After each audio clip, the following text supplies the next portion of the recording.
बढ़ेंगे आगे, बात करेंगे झारखंड में इन दिनों रामगढ़ उपचुनाव को लेकर भी सियासत तेज हो चुकी है। उपचुनाव रामगढ़ में होना है, लेकिन सियासत राजधानी में गर्म होती दिखाई दे रही है। एक दूसरे पर आरोप प्रत्यारोप का दौर शुरू हो चुका है। अपने अपने दावे सभी के हैं। जेएमएम और महागठबंधन के हौसले इसलिए बुलंद हैं क्योंकि इससे पहले जितने भी उपचुनाव हुए हैं, हर उपचुनाव में महागठबंधन को जीत मिली है। इस बार भी जेएमएम के हौसले बुलंद हैं। जेएमएम की तरफ से यह कहा जा रहा है कि इस बार भी महागठबंधन जीत दर्ज करेगा। वहीं बीजेपी ने कहा है कि इस बार जो हम जीत दर्ज करेंगे वो ऐतिहासिक होगी। बीजेपी इस दावे के पीछे वजह बता रही है कि क्योंकि आजसू और बीजेपी फिर से गठबंधन में एक साथ हैं, आजसू का प्रत्याशी होगा और बीजेपी वहां आजसू को साथ देगी, तो इसलिए बीजेपी का दावा है कि इस बार हम फिर से जीत दर्ज करेंगे। लेकिन यह देखना दिलचस्प होगा कि आजसू की तरफ से प्रत्याशी कौन होता है और चुनावी समीकरण आने वाले दिनों में क्या कुछ होता है। इस बीच हमारे संवाददाता शाहनवाज ने रामगढ़ के मतदाताओं का मिजाज टटोलने की कोशिश की और उन्होंने वहां का दौरा किया, तो क्या कुछ निकल कर सामने आया है जानते हैं उनसे, सीधे जुड़ते हैं। शाहनवाज, रामगढ़ उपचुनाव को लेकर हलचल शुरू हो चुकी है। मतदाताओं के मन में रामगढ़ में क्या कुछ चलता दिखा आप लोगों को? बिल्कुल, देखिए अभी तक तो जो रामगढ़ बाई इलेक्शन के लेकर के चुनाव आयोग की तरफ से तारीखों की घोषणा नहीं हुई है, लेकिन ये संभावित है कि सोमवार तक ये तारीख का ऐलान हो जाएगा और उसकी घोषणा हो जाएगी। लेकिन उससे पहले तमाम जो राजनीतिक दल हैं, खास करके आजसू की तरफ से वहाँ पर तैयारियाँ ज़ोरों पर चल रही हैं। लेकिन आजसू से पहले वहाँ के मतदाताओं का मिजाज, वहाँ का जो रुझान है वो जानना और समझना बेहद ज़रूरी है। चूँकि वर्तमान में जो ममता देवी हैं उनकी विधायकी जा चुकी है और उनके पति देव जो हैं बजरंग महतो, उनकी तरफ से जो दावेदारी है वो की जा रही है, लेकिन इसका अल्टीमेटली फैसला कांग्रेस को करना है। लेकिन जो आम मतदाता है वो थोड़ा पशुपेश में है। जो आप शहरी मतदाता कहें या फिर ग्रामीण क्षेत्र के मतदाताओं से जो बातचीत हुई है उससे ये लगता है कि कहीं ना कहीं ममता देवी के कामकाज को बहुत ज़्यादा वो मार्क देने के मूड में इस बार नज़र नहीं आ रहे हैं। क्योंकि हेमंत सोरेन की सरकार सत्ता में आते ही कोरोना का इम्पैक्ट हो गया और करीबन 2 वर्षों तक उसमें वो संलग्न रहे। 1 वर्ष जो कामकाज रहा तो उसमें जो मतदाताओं का जो कामकाज है वो बहुत ज़्यादा अप टू मार्क नहीं हो पाया है। लिहाजा वो कहीं ना कहीं ममता देवी को बहुत ज़्यादा मार्क देने के मूड में नहीं है। कुछ एक मतदाताओं से बातचीत हमारी हो पाई है। ये ओवरऑल तो नहीं कहा जा सकता क्योंकि हमारा कई दौर का दौरा वहाँ पर होना है।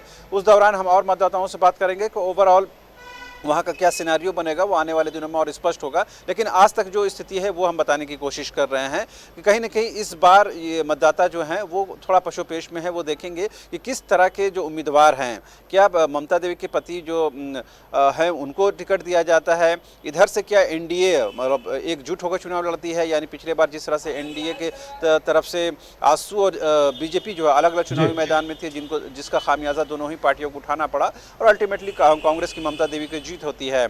आज जिस तरह से जो आजसू के जो सांसद हैं सीपी चौधरी और वहाँ से विधायक भी रहे हैं, मंत्री भी रहे हैं झारखंड सरकार में, वर्तमान में सांसद है, मेंबर ऑफ पार्लियामेंट है, उनसे जो बातचीत हुई है उन्होंने साफ तौर पर ममता देवी पर सीधे सीधे निशाना साधा है और ये कहा है कि कहीं ना कहीं ममता देवी जो यहाँ की जन आकांक्षाओं को, एक्सपेक्टेशन को पूरा करने में नाकाम रही है। 2 साल के कोरोना के इम्पैक्ट के दौरान भी जनप्रतिनिधियों ने बहुत कुछ काम किया है लोगों के लिए, वो काम भी ममता देवी की तरफ से नज़र नहीं आया है। लिहाजा इसका कहीं ना कहीं एंटी इनकम्बेंसी जो है वो उनको मदद कर सकता है।